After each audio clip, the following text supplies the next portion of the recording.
Halo gengs, kembali lagi bersama aku Kania Maharani. Di video kali ini aku akan berbagi tips gimana sih cara membangun premis cerita. Nah, sebelum ke sana kita bakalan bahas dulu sih apa itu premis cerita. Jadi premis cerita itu adalah ide dasar dalam membangun sebuah cerita, baik itu cerita cerpen, novel, puisi ataupun naskah film.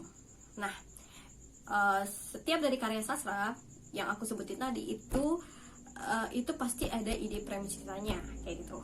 Dan tentunya ada beberapa bagian dari premis cerita itu sendiri, yaitu ada 3 sebenarnya.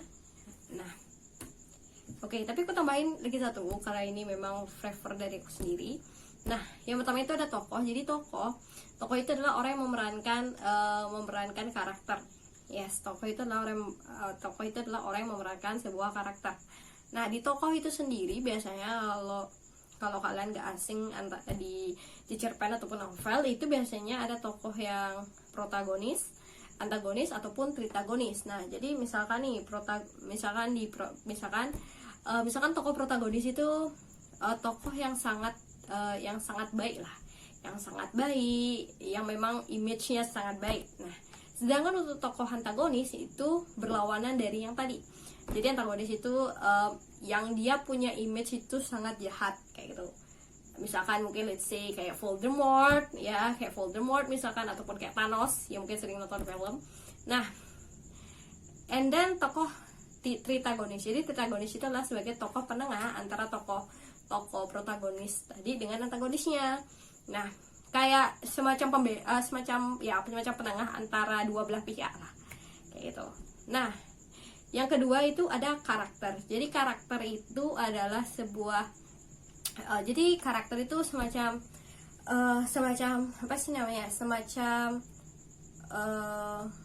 sifat ataupun sifat yang sifat dalam diri tokoh tersebut. Oke, misalkan kita ngomongin tokoh.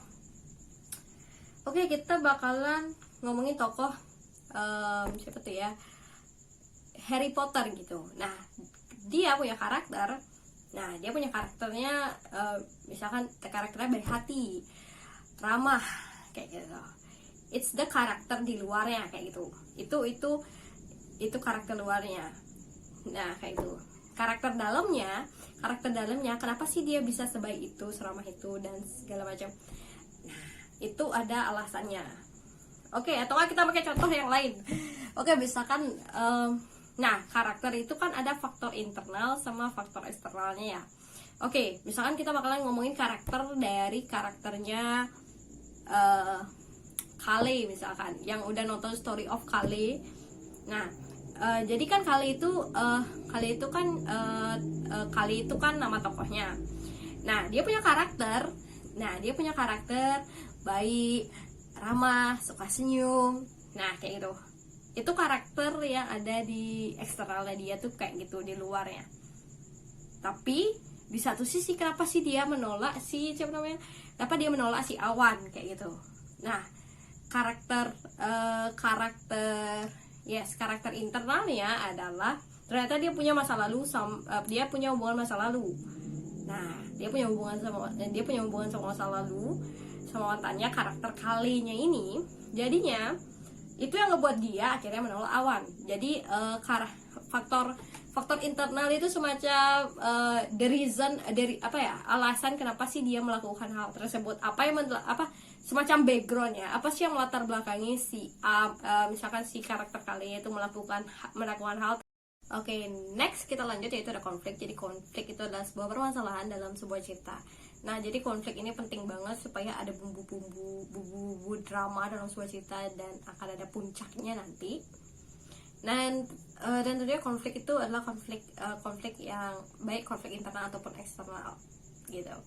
Misalkan konflik internal, contohnya nih si karakter A punya prinsip A, tapi si karakter B punya pandangan lain. Nah, jadinya si karakter A sama karakter B itu jadinya itu akan munculin konflik gitu loh, karena beda prinsipnya kan. Itu akan muncul konflik baru lagi, permasalahan baru lagi, baik secara dari karakternya itu sendiri ataupun dari faktor eksternalnya. Nah, kalau konflik dari faktor eksternal, misalkan konflik-konflik yang memang berhubungan dengan karakter tokohnya kayak gitu. Let's say misalkan kita ngomongin konflik soal penulis. Nah, apa sih konflik eksternal dari penulis itu sendiri? Misalkan konflik eksternalnya itu takut dijat sama orang gitu, orang lain bilang tulisannya nggak bagus. Nah, itu faktor eksternal yang akan munculin konflik sendiri misalkan. Nah, kayak itu misalkan nih si karakter A menjadi seorang penulis, lalu dia memiliki konflik dengan atasannya karena revisian tulisannya. Nah, sesimpel kayak itu. Oke, kalau misalkan aku ada salah, silakan bisa komen di bawah. Oke. Yang terakhir itu ada solusi. Jadi dimana kalau ada konflik udah pasti ada solusi. Jadi solusinya ini akan menyelesaikan dari konflik yang kita bikin tadi. Konfliknya itu nggak harus banyak, ya satu ataupun dua, yang penting nyampe feelsnya ke pembaca. Nah, oke, kita akan pakai contoh dari keempat yang aku sebutin tadi. Oke, misalkan yang pertama, misalkan ada tokoh namanya Budi. Dia adalah seorang penulis pemula. Yang kedua itu karakter Budi itu itu baik, cuek, pendiam, penyendiri, itu. Ya, ini karakternya. Apa yang menyebabkan karakternya ini menjadi seperti ini? Oke, misalkan karena orang tua Budi bercerai dari kecil, karena kakeknya tidak menyetujuinya menjadi penulis, gitu.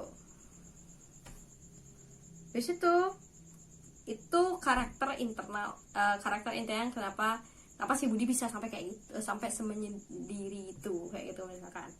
Terus itu konflik dari Budi adalah tidak bisa menyelesaikan revisian tulisan dari penerbit. Ataupun misalkan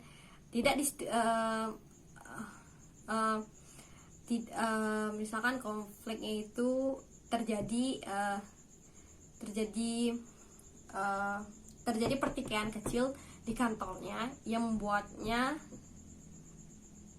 ingin berhenti menjadi penulis, gitu misalkan. Solusinya apa? Nah, solusi dari itu misalkan nih Budi akan berusaha untuk menyelesaikan revisiannya kayak gitu misalkan, ataupun hal yang lainnya kayak gitu.